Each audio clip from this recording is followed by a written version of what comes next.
Hello दोस्तों, नमस्कार। मैं भावेश गजपाल आपका स्वागत करता हूं अपने YouTube चैनल लक्ष्य विद भावेश गजपाल में। मेरे चैनल के साथ बने रहने के लिए चैनल को लाइक कीजिए, सब्सक्राइब कीजिए, साथ ही बेल आइकॉन को प्रेस कीजिए ताकि जैसे ही मैं वीडियोस डालूं आपको नोटिफिकेशन प्राप्त हो सके। ठीक है, ये मराठा शासन का जो मराठा कालीन प्रशासन व्यवस्था है उसका पार्ट 6 है। इसमें मैं फडणवीस, कामविजदार, बड़कर आदि प्रशासनिक अधिकारियों के बारे में बताऊंगा, कुछ करों के बारे में भी बताऊंगा। इसके पहले के वीडियो में पार्ट 5 में मैं पुनः भोसला शासन और आयकरों के बारे में, ठीक है, कलाली और जो सेवई वगैरह जो कर होते हैं मराठा कालीन, उनके बारे में बताया हूं। ये उसी का पार्ट 6 है। इसके बाद जब हम लोग कदम रखेंगे वो आधुनिक इतिहास में कदम रखेंगे और पूर्णतः अंग्रेजी शासन की ओर कदम रखेंगे, जहां से चार्ल्स इलियट की नियुक्ति होती है। तो इसके बाद के पूरा एकदम अंग्रेजी शासन और आंदोलनों पे चलेगा इतिहास, मतलब मुख्य धाराओं पर चलेगा। ठीक है, इसका जो स्क्रीनशॉट है, इसका जो इमेज है वो मैंने गूगल ड्राइव पर डालकर डिस्क्रिप्शन बॉक्स में डाल दिया है। आप बाकी के 5 वीडियो के लिंक भी डिस्क्रिप्शन बॉक्स में प्राप्त कर सकते हैं, वहां से देख सकते हैं। चलिए आगे बढ़ते हैं। ठीक है, कुछ चीजों को समराइज किया हूं, जैसे कि परगना पद्धति लागू किया बिम्बाजी भोसला ने। ठीक है, 1789-90 में जब सूबेदारी व्यवस्था लागू की गई तब व्यंकोजी भोसला शासक थे, मतलब व्यंकोजी भोसला के द्वारा ही सूबेदारी व्यवस्था लागू की गई 1789-90 में। इसका डिटेल पुराने वीडियोस में मैं पढ़ा चुका हूं। आगे बढ़ेंगे। कर को टकोली कहते थे, जो कर वसूलते थे ना उसको टकोली वसूलना कहा जाता था मराठा काल में। ठीक है, अब आ जाओ अधिकारियों के बारे में। तो पहले अधिकारी है फडणवीस। आय व्यय का हिसाब रखने वाले को फडणवीस कहते हैं। जोड़ी मिलाओ में भी आता है ये, है ना। पोतदार, खजाने से धन निकासी का हिसाब रखने वाला। आय व्यय अलग है और जो धन निकल रहा है, खाली निकलने वाला, व्यय होने वाला, तो पोतदार किसको बोलते थे? खजाने से धन निकासी का हिसाब रखने वाले को पोतदार कहते थे। कमाविंसदार, ठीक है, कमाविंसदार परगना का प्रमुख अधिकारी कमाविंसदार होता था। ठीक है, कमाविंसदार होता था। बड़कर, कमाविंसदार के अधीन पदस्थ अधिकारी को बड़कर कहते थे।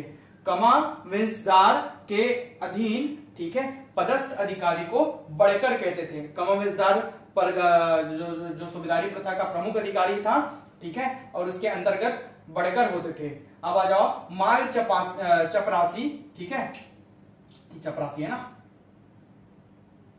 माल चपरासी।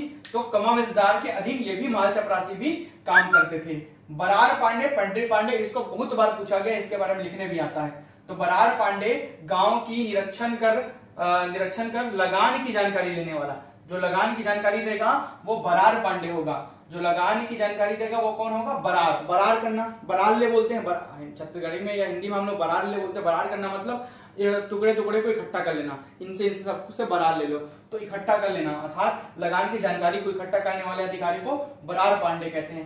पंडरी पांडे, ये आ चुका है। मादक द्रव्यों का हिसाब रखने वाला अधिकारी को पंडरी पांडे कहते हैं। ठीक है, तो पंडरी पांडे मादक द्रव्यों का हिसाब रखने वाला अधिकारी जो होता है पंडरी पांडे कहलाता है। पृथ्वी, ये भी आ चुका है। उप फडणवीस, ठीक है, मुख्यालय में सूबेदार के अधीन होता है। ये पृथ्वी एक प्रकार का उप फडणवीस है या मुख्यालय में सूबेदार के अधीन काम करता है। ठीक है, अब आ जाओ ग्राम स्तर के अधिकारियों पर। तो गौटिया, ग्राम प्रमुख होता है। गौटिया सबसे प्राचीन काल का पद है। ऐसा मराठा काल में ऐसा कौन सा पद है जो सबसे प्राचीन काल से चला आ रहा है? तो गौटिया ऐसा पद है जो प्राचीन काल से चला आ रहा है। ठीक है, पटेल, राजस्व वसूली और कृषि विस्तार में काम करते हैं पटेल लोग। ठीक है, मराठा काल में सृजित पद है। ऐसा कौन सा पद है जिसका सृजन मराठा काल में हुआ है? तो पटेल पद का सृजन मराठा काल में हुआ है। ये मुख्यतः महाराष्ट्रियन ब्राह्मण होते थे। ठीक है, कोतवाल, सुरक्षा कर्मी, सुरक्षा गार्ड आप बोल सकते हो कोतवाल को। ठीक है, चौहान, ग्राम रक्षक, गौटियों के अधीन, जो गौटिया के अधीन काम करेगा वो चौहान कहलाएगा। गांव में गांव का प्रमुख गौटिया, गौटिया के अधीन चौहान, चौहान के अधीन कोतवाल। ठीक है, और वैसे ही पटेल एक प्रकार का समानांतर क्रम में चलने वाला अधिकारी जो राजस्व वसूली और कृषि विस्तार काम करेगा। ठीक है, आगे बढ़ते हैं राजस्व व्यवस्था पे। तो सबसे पहले देखते हैं भूमि कर और ताहूदारी प्रथा। 2 प्रकार की राजस्व व्यवस्था थी। एक तो भूमि पर कर लगाए गए थे। भूमि कर मराठा काल में आय का प्रमुख स्रोत होते थे। ठीक है, सन 1790 से, मतलब जब से सूबेदारी व्यवस्था आई 1790 से, तब से आय का प्रमुख स्रोत भूमि कर होते थे अगर पूछेगा कि मराठा काल में आय का प्रमुख स्रोत क्या था तो भूमिकर था। ठीक है, ताहूतदारी प्रथा ये मराठा काल की एक नवीन व्यवस्था थी। इसके बारे में पुराने वीडियोस में पढ़ा चुका हूं कि मराठा काल में लोरमी और तरिंगा नामक दो ताहूतदारी का निर्माण किया गया था। ठीक है, दो ताहूतदारी, लोरमी और तरिंगा नामक दो ताहूतदारी का निर्माण किया गया था।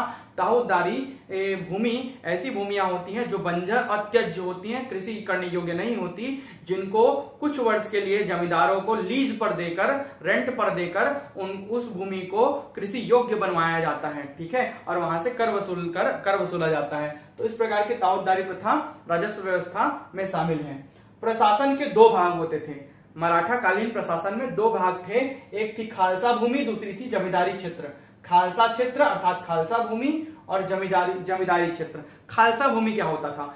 ऐसा क्षेत्र जो प्रत्यक्ष रूप से मराठों के अधीन था, जिसमें केवल जाकर सीधा मराठा शासक जाकर क्या करते थे, वसूलते थे कर। ठीक है, जो प्रत्यक्ष रूप से मराठों के अधीन था वो खालसा भूमि कहलाता है। ठीक है, जमींदारी क्षेत्र जो जमींदारों के अधीन जो क्षेत्र होता था, जो भूमि होती थी जिसे जमींदार पहले कर वसूलते थे फिर मराठों तक पहुंचाते थे, ऐसे क्षेत्रों को जमींदारी क्षेत्र कहा जाता है। ठीक है, आगे बढ़ते हैं। नागपुर में 8 प्रकार के सिक्के प्रचलित थे, क्योंकि छत्तीसगढ़ का रतनपुर और रायपुर जो क्षेत्र है वो नागपुर के अधीन ही था, तो वहां नागपुर में 8 प्रकार के सिक्के प्रचलित थे।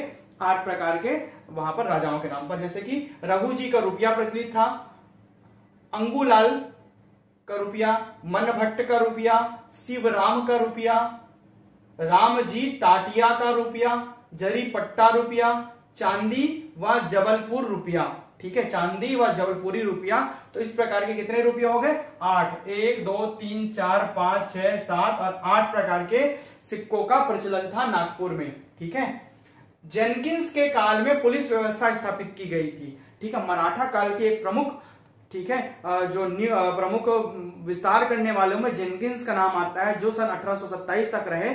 ठीक है, नागपुर में रेसिडेंट के रूप में। फिर 1827 के बाद विल्डर आ गया रेसिडेंट के रूप में 1830 तक। उसके बाद पुनः मराठा शासन आ जाता है। ठीक है, तो जेनकिंस के काल, जेनकिंस कहां होते थे? रेसिडेंट। वही नियुक्त करते थे यहां पर अधीक्षकों को, मतलब सुपरिटेंडेंट को छत्तीसगढ़ में। ठीक है, तो पुलिस व्यवस्था स्थापित करने का श्रेय जेनकिंस को जाता है। शासनिक भाषा फारसी की जगह मराठी व हिंदुस्तानी भाषा का प्रयोग किया जाने लगा। मराठा काल में शासनिक भाषा फारसी की जगह मराठी व हिंदुस्तानी का प्रयोग करते थे। इसके अलावा सैंडिस के समय में, जब सैंडिस आए, ठीक है, तो अंग्रेजी भाषा, अंग्रेजी कैलेंडर छपने लग गए और प्रशासनिक जो काम है, ठीक है, वो अंग्रेजी भाषा में होना चालू हो गया। किसके समय में? सैंडिस के समय में। इसके बाद क्या होता है?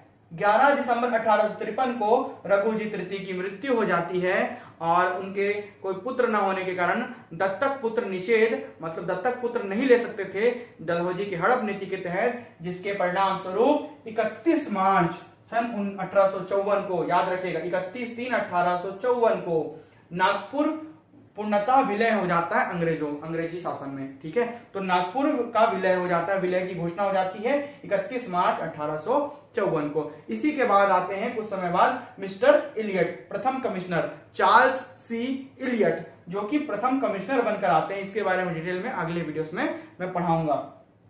ठीक है, विलय की घोषणा होती है। अंतिम जिलेदार जो होते हैं वो गोपाल राव होते हैं। ठीक है, तो गोपाल राव के द्वारा जो शासन है वो अंग्रेजों को सौंप दिया जाता है। ठीक है, तो 31 मार्च 1854 नागपुर विलय की घोषणा हो जाती है। मिस्टर इलियट प्रथम कमिश्नर बनते हैं। ये क्वेश्चन बहुत बार आता है, इसका डिटेल जो है कब बना, कैसे प्रोसेस होता है, उसको अगले वीडियो में जरूर बताऊंगा मैं। एक और नोट पॉइंट जो आपको बहुत कम जगह जानने मिलेगा कि ब्राह्मण, गोसाई और वैरागी जाति के लोगों को मृत्यु दंड नहीं दिया जाता था मराठा काल में। ब्राह्मण, गोसाई और वैरागी जाति के लोगों को मृत्यु दंड नहीं दिया जाता था मराठा काल में। ठीक है, वीडियो आपको कैसा लगा आप कमेंट कर सकते हैं और चैनल को लाइक कीजिए, सब्सक्राइब कीजिए, साथ ही लिंक को शेयर कीजिए। Thank you.